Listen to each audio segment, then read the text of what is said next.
Hello everyone, आज हम पढ़ने वाले हैं हिंदी के का काव्य, जिसमें आचार्य रामचंद्र शुक्ल के अनुसार एक परिभाषा दी गई है रसात्मक वाक्यम काव्यम। कभी कभी क्वेश्चन में आचार्य रामचंद्र शुक्ल के अनुसार ही जो डेफिनेशन दी गई है वो पूछ ली जाती है, तो वो है रसात्मक वाक्यम काव्यम। अर्थात वाक्य को पढ़कर मतलब रस आना चाहिए, अगर जो रस आया वही काव्य कहलाता है। रस का आनंद होना बहुत ज़रूरी है, अर्थात जिस वाक्य में रस या आनंद है वही काव्य कहलाता है।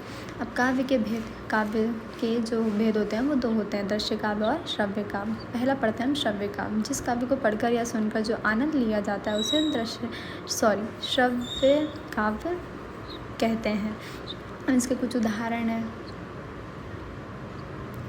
श्रव्य काव्य, इसके कुछ उदाहरण दिए गए हैं, जैसे रामचरितमानस जो है उसे हम सुनकर ही आनंद लेते हैं। अब श्रव्य काव्य के दो भेद होते हैं, पहला प्रबंध काव्य, दूसरा मुक्तक काव्य। उसी को हम निर्बंध काव्य भी कहते हैं।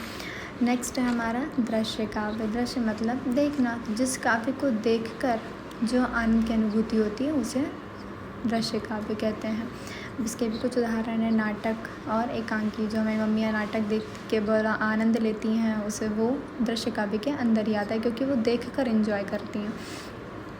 तो नेक्स्ट है प्रबंध काव्य। प्रबंध काव्य के जो पार्ट होते हैं वो तीन होते हैं, महाकाव्य, खंडकाव्य, आख्यानक गीत। अब कभी कभी पूछ लिया जाता है कि प्रबंध काव्य के कितने भेद होते हैं, तो तीन भेद होते हैं, महाकाव्य, खंडकाव्य और आख्यान गीत।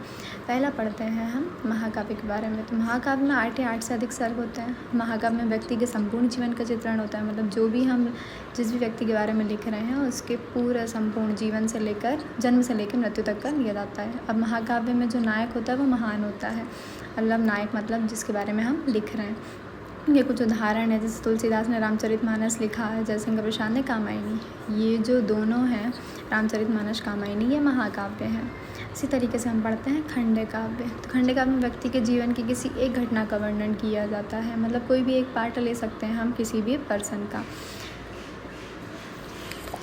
अब नेक्स्ट है खंडकाव्य का आकार छोटा होता है। अब क्योंकि इसमें किसी भी एक पार्ट बताया जाता है, किसी एक खंड बताया जाता है किसी भी जीवन का, तो वो उसका आकार छोटा होता है। इसमें जो व्यक्ति है महान होना उसका अनिवार्य नहीं है, मतलब फेमस पर्सन को ना लेकर भी हम लिख सकते हैं।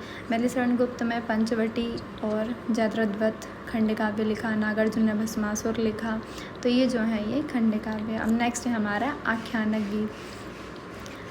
ये एक लघु प्रबंध काव्य है।